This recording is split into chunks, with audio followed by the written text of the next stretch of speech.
वरुण और अनुज के पिता ने जीवन भर की भागदौड़ के बाद एक बड़ा कारखाना लगाया था। उनकी रेडीमेड कपड़ों की फैक्ट्री तिरुपुर में थी, जहां मुंबई से रेल में जाने पर काफी समय लगता था। हवाई जहाज से जाने पर पहले कोयंबटूर जाना पड़ता था। उन दिनों मुंबई से कोयंबटूर के लिए हफ्ते में केवल एक उड़ान थी, वरुण प्राय वहां महीने में एक बार जाता था। वरुण को कपड़ों के एक्सपोर्ट के सिलसिले में ऑस्ट्रेलिया व अमेरिका भी साल में 2 से 3 बार जाना पड़ता। पिता मुंबई ऑफिस व ऊपर का सारा काम देखते, वरुण फैक्ट्री व भागदौड़ का काम देखता था। अनुज अपने बड़े भाई वरुण से करीब 10 साल छोटा था और अब कॉलेज में दाखिल हो चुका था। वरुण का विवाह काफी साल पहले साधना से हो चुका था। उसके एक लड़का व 2 लड़कियां यानी कुल 3 बच्चे थे। तीसरे बच्चे के होने तक साधना पूजा पाठ, व्रतोपवास व तीर्थयात्रा आदि में अधिक समय बिताने लगी। धार्मिक मनोवृत्ति उसकी शुरू से ही थी। पति पत्नी की रुचियों में भारी अंतर होने के चलते ही दोनों में काफी तनातनी रहने लगी। वरुण का धंधा एक्सपोर्ट का था और चैम्बर ऑफ कॉमर्स की सभाओं पार्टियों में उसे हफ्ते में एक बार तो जाना ही पड़ता था। ऐसी पार्टियों में शराब व डांस आदि का सिलसिला जोर से चलता था। इस वातावरण में धार्मिक प्रवृत्ति की साधना का दम घुटता था। यह देखकर कि कोई मर्द दूसरी औरत को छाती से चिपका कर नाचता, चूंकि यह सब आम दस्तूर की बातें थीं, जो उसे कतई रास न आती। शुरुआत में तो साधना अकेली टेबल पर बैठी रहती और वरुण दूसरी औरतों के साथ नाचता रहता। साधना न तो इतनी देर रात की कायल थी, न ही वह ससुर व बच्चों को अकेले छोड़ना चाहती थी। अब तो उसने ऐसी पार्टियों में जाना ही बंद कर दिया तो वरुण पहले से और भी अधिक खुल गया और 1 से 2 महिलाओं से उसका संबंध भी हो गया, जिसके लिए उसे छोटे होटलों में जाना पड़ता। धंधे के नाम पर सब ढका रहता। अनुज अब MBA कर चुका था। शादी के बाद वह घर के धंधे में ही हाथ बटाना चाहता था। वरुण ने शुरू में तो उसे ऊपर का काम बताया, पर बाद में उसे फैक्ट्री को संभालने के काम से तिरुपुर भेजने लगा। अनुज का विवाह चंदा से हुआ, जो ग्वालियर के एक व्यापारी की लड़की थी। चंदा साधना से ठीक उल्टे स्वभाव की निकली। उसे आए दिन पार्टियों में जाने, नए फैशन व गहनों का बेहद शौक था। उसकी उलझन सामने आने लगी क्योंकि अनुज अब ज्यादातर कंपनी के काम से बाहर रहने लगा। एकाध बार बेहद आवश्यक पार्टी में वरुण साधना के न जाने पर चंदा को ले गया। साथ में 1 से 2 बार दोनों ने डांस भी किया, जिससे चंदा की झिझक जाती रही। शेर जब खून चख लेता है तो फिर उसके पीछे पड़ जाता है। पिता के साथ दोनों भाई एक ही मकान में रहते थे। दोनों भाइयों के रहने के हिस्से अलग अलग थे, पर सभी कमरे ड्राइंग रूम में खुलते थे। वरुण ऊपर से तो शालीन नजर आता, पर एकांत में चंदा से थोड़ा बहुत मजाक कर बैठता। चंदा को इस प्रकार की छेड़खानी अच्छी लगती थी, उससे आगे दोनों ने ही कुछ सोचा विचारा न था। एक दिन शाम को क्लब में दोनों ही एकाएक स्विमिंग पूल में साथ हो लिए। वरुण वैसे तो अक्सर सुबह क्लब जाता था और चंदा कभी कभी शाम को डोट। साधना यथावत शाम को कहीं न कहीं भजन कीर्तन में जाती थी और भोजन के वक्त आ जाती।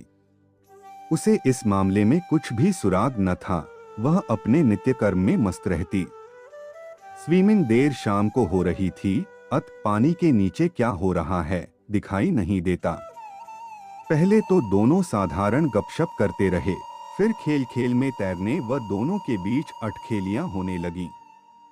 वरुण ने पानी में ही उसके वक्ष पर इस तरह हाथ लगाया जैसे अनजाने में लगा हो। इस पर चंदा मुस्कुराकर और तेजी से तैरने लगी। इस प्रकार दोनों तैरकर बगल में बने हुए गर्म पानी के जकूजी में गए, जहां तैरने के बाद नहाने से पहले जाकर तैरने वाले रिलैक्स होते थे। वरुण चंदा के पांव धीरे धीरे सहलाने लगा, मानो उसकी थकावट मिटा रहा हो। बाद में वह चंदा का हाथ लेकर अपने शरीर पर फिरवाने लगा।